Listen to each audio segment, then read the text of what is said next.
जब मजदूर ने मांगी मेहनत की कमाई तो सरकार ने लाठियां बरसाई। ये कहानी है उन हाथों की जो दिन रात दोस्तों मेहनत करते हैं, लेकिन जब हक की बात करते हैं तो उनकी आवाज को अनसुना कर दिया जाता है। ये कहानी है नोएडा के उन कर्मचारियों की जो सिर्फ अपने अधिकार मांग रहे हैं, कोई एहसान नहीं।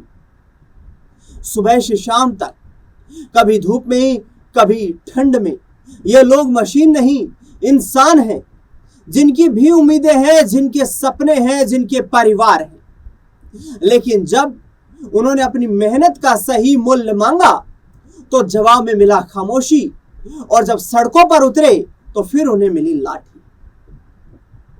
क्या इतना गलत है अपने हक के लिए खड़ा होना? क्या गलत है अपने बच्चों के भविष्य की आवाज उठाना? ये सिर्फ प्रदर्शन भीड़ नहीं है, ये हर उस दिल की पुकार है जो लंबे समय से दबा हुआ था। आज नोएडा की सड़कों पर जो गूंज रहे नारे हैं, वो सिर्फ आवाज नहीं, वो एक संदेश है। हम चुप नहीं बैठेंगे। ये लड़ाई किसी एक की नहीं, ये लड़ाई हर उस कर्मचारी की है जो सम्मान के साथ जीना चाहता है।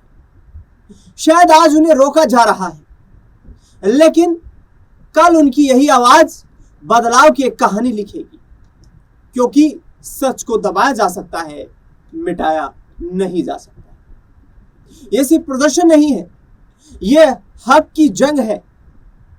दरअसल नोएडा में कंपनियों के अस्थायी कर्मचारियों और श्रमिकों ने जो विरोध प्रदर्शन किया, उस ज्वाला की शुरुआत हरियाणा के मानेसर से 10 अप्रैल को हुई थी, जब गुरुग्राम के मानेसर में हजारों कर्मचारियों ने न्यूनतम मजदूरी न मिलने के विरोध प्रदर्शन किए। Trade union all India central council of trade unions act 2 ने आरोप लगाया था कि मजदूरों की बुनियादी मांगों को नजरअंदाज किया जा रहा है और शांतिपूर्ण प्रदर्शनों पर पुलिस बल का इस्तेमाल करके उन्हें दबाने की कोशिश की जा रही है। यही प्रदर्शन अब नोएडा में देखने को मिले। कर्मचारियों, मजदूरों, श्रमिकों ने आरोप लगाया कि सरकार के तहत तय मानकों के अनुसार भी कंपनियां कर्मचारियों को उतना वेतन न देकर उनके हकों को दबा रही है। दरअसल अब आपको बताता हूं कि हरियाणा में आखिरकार विरोध प्रदर्शनों का मुख्य कारण क्या था। मानेसर, जिसे IMT मानेसर के नाम से जाना जाता है, वहां अप्रैल 2026 के पहले हफ्ते में ही भारी विरोध प्रदर्शन का मुख्य कारण न्यूनतम मजदूरी वेतन यानी कि मिनिमम वेज में बढ़ोतरी, ओवरटाइम का 2 गुना भुगतान और बेहतर कार्य परिस्थितियों की मांग की गई थी। वेतन वृद्धि की मांग की गई। कई निजी कंपनियों जैसे Honda, Munjal, Showa, Richa global के हजारों कॉन्ट्रैक्ट कर्मचारी वेतन बढ़ाने के लिए हड़ताल पर थे। हालांकि हरियाणा सरकार ने हाल ही में न्यूनतम वेतन में 35% तक की वृद्धि, लगभग 15,200 रुपए से लेकर 19,425 तक के बीच मिलने की घोषणा की थी। लेकिन कर्मचारियों का आरोप था कि कंपनियां इसे लागू नहीं कर रही थी। कर्मचारी 8 घंटे के कार्य दिवस, ओवरटाइम के लिए 2 गुने पैसे, कार्यस्थल पर सुरक्षा और महिला कर्मचारियों के साथ उत्पीड़न रोकने की मांग कर रहे हैं। प्रशासन के द्वारा धारा 163 लगाई गई, जिसे पूर्व में धारा 144 के नाम से जाना जाता था। धारा लागू करने और पुलिस द्वारा लाठीचार्ज किए जाने के बाद प्रदर्शन उग्र हो गया था और इस दौरान पथराव हुआ था और एक पुलिस वाहन को आग के हवाले मानेसर में कर दिया गया था। उसके बाद नायब सिंह सैनी सरकार का रुख और कार्रवाई क्या हुई, उसकी बात बताते हैं। न्यूनतम वेतन में 35% की बढ़ोतरी, प्रदर्शनों के दबाव और कर्मचारियों की जायज मांगों को देखते हुए मुख्यमंत्री नायब सिंह सैनी की सरकार ने 8 अप्रैल को ये आदेश जारी कर दिए थे, लेकिन इन्हें सख्ती और विकास के आश्वासन के साथ लागू किया जाना था। मुख्यमंत्री ने स्पष्ट किया कि हुड़दंग बर्दाश्त नहीं किया जाएगा। पुलिस को कानून व्यवस्था बनाए रखने के लिए पूरी छूट दी गई। साथ ही उन्हें मानेसर के विकास और जनता की समस्याओं को प्राथमिकता से हल करने का वादा किया गया। प्रशासनिक हस्तक्षेप भी देखने को मिला। जिला प्रशासन उपायुक्त ने औद्योगिक संघ और कंपनियों के साथ बैठकें की ताकि ये सुनिश्चित किया जा सके कि बढ़ा हुआ वेतन, सरकार के जो निर्देश है, कर्मचारियों को सही समय पर मिले। अब सवाल ये उठता है कि नोएडा में क्यों हुए प्रदर्शन। नोएडा के औद्योगिक क्षेत्रों में पिछले 3-4 दिनों से धीरे धीरे सुलग रहा मजदूरों का गुस्सा आखिरकार सोमवार को सुबह फूट पड़ा। वेतन वृद्धि की मांग को लेकर हजारों की संख्या में कर्मचारी सड़कों पर उतर आए और जमकर आगजनी तोड़फोड़ की।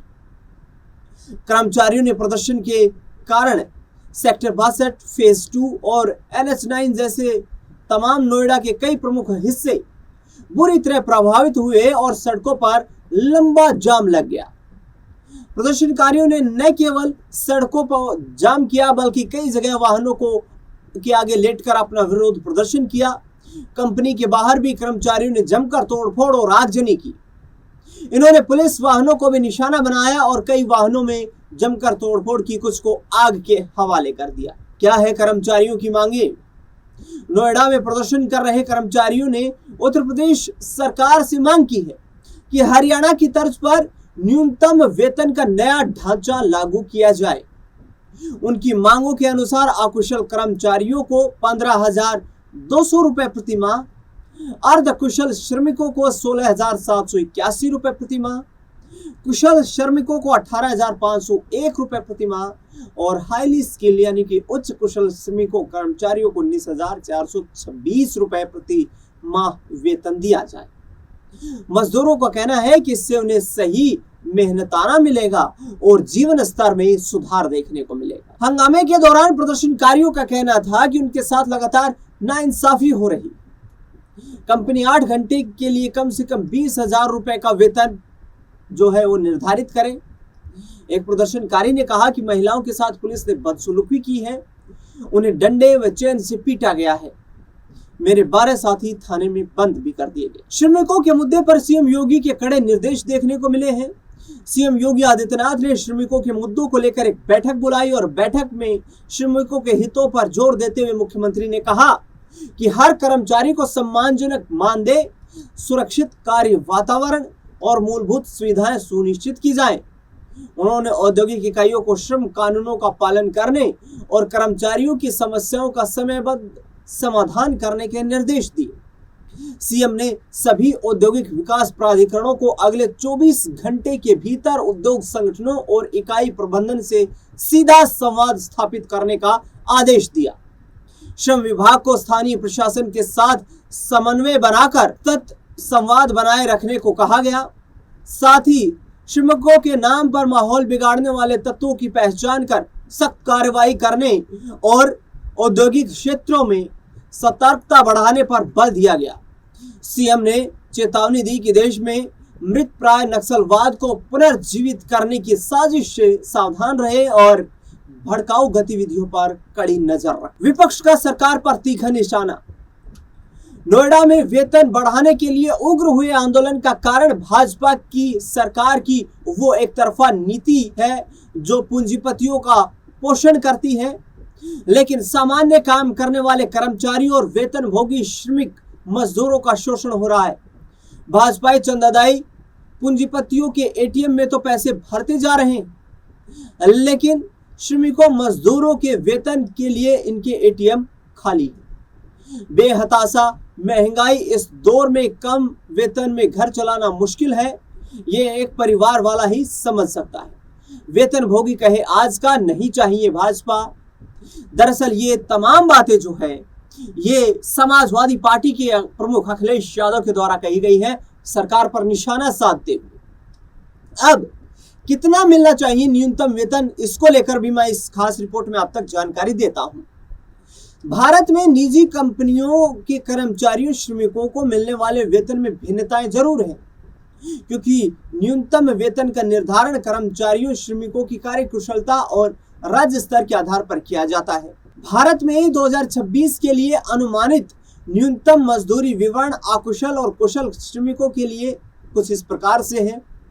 भारत में अकुशल यानी कि अनस्किल्ड श्रमिकों के लिए न्यूनतम वेतन 15,220 रुपए प्रति माह निर्धारित है, जिसकी कर्मचारी मांग कर रहे हैं। अर्धकुशल यानी कि सेमी स्किल कर्मचारी जो हैं वो 16,780 रुपए सरकार के मानकों के अनुसार पाने के हकदार हैं, जो सरकार की तरफ से न्यूनतम वेतन निर्धारित किया गया है।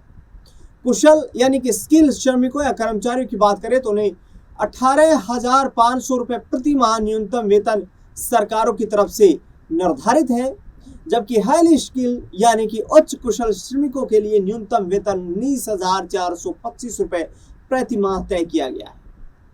कुछ मुख्य बिंदु हैं। न्यूनतम मजदूरी अधिनियम 1948 के तहत दरें जो है वो निर्धारित की जाती है। राज्य सरकारों के अनुसार ये दरें भिन्न हो सकती हैं। कुछ राज्यों में ये दरें उपयुक्त औसत से अलग हो सकती हैं। ये कानूनी न्यूनतम वेतन है और विभिन्न उद्योगों में कुशल भूमिकाओं के लिए मजदूरी अधिक भी हो सकती है, लेकिन जो न्यूनतम वेतन है उस न्यूनतम वेतन का भुगतान सरकारी निर्देशों, गाइडलाइंस, मानकों के अनुसार कर्मचारियों को किया जाना चाहिए और कंपनियों की तरफ से, एंटरप्रेन्योर्स की तरफ से। और आप जो कर्मचारी हैं जो नोएडा में प्रदर्शन कर रहे हैं, पहले हरियाणा में कर्मचारियों ने प्रदर्शन किया, उनकी सीधे मांग यही है कि बढ़े हुए वेतन को इम्प्लीमेंट कंपनियां करें, क्योंकि कुछ कर्मचारियों का ये तक कहना है कि उन्हें 10 से 12 हजार रुपए ही मासिक वेतन मिल रहा है और 10 से 12 हजार रुपए के मासिक वेतन में मेट्रो सिटीज में गुजारा करना नामुमकिन है। आप भी बखूबी जानते हैं कि आज की बढ़ते महंगाई के दौर में जिस तरीके से कर्मचारी अपनी मांगों को लेकर सड़कों पर उतर रहे हैं, उनकी मांगे जायज नजर आती हैं, क्योंकि इतने न्यूनतम मजदूरी के स्तर पर, आखिरकार इतनी न्यूनतम वेतन के स्तर पर आखिरकार कैसे कोई अपने परिवार का, यानी कि एक दो वयस्क व्यक्ति जो कि एक परिवार के सदस्य होते हैं और 2 बच्चों का कैसे भरण पोषण कर सकता है। सरकारों को गंभीरता के साथ इन बदले हुए और बढ़ाए हुए मानकों के अनुसार वेतनमान सुनिश्चित करवाने पर पहल करनी चाहिए। इसके साथ साथ जो एंटरप्रेन्योर्स हैं, यानी कि कंपनियां जो हैं, जिनके मालिक जो हैं, उनको भी कर्मचारियों के हितों का ध्यान रखते हुए उनके भविष्य की चिंता करनी चाहिए। इस खास रिपोर्ट को लेकर के आपकी क्या राय, प्रतिक्रिया हमें कमेंट बॉक्स में आप जरूर बताएं।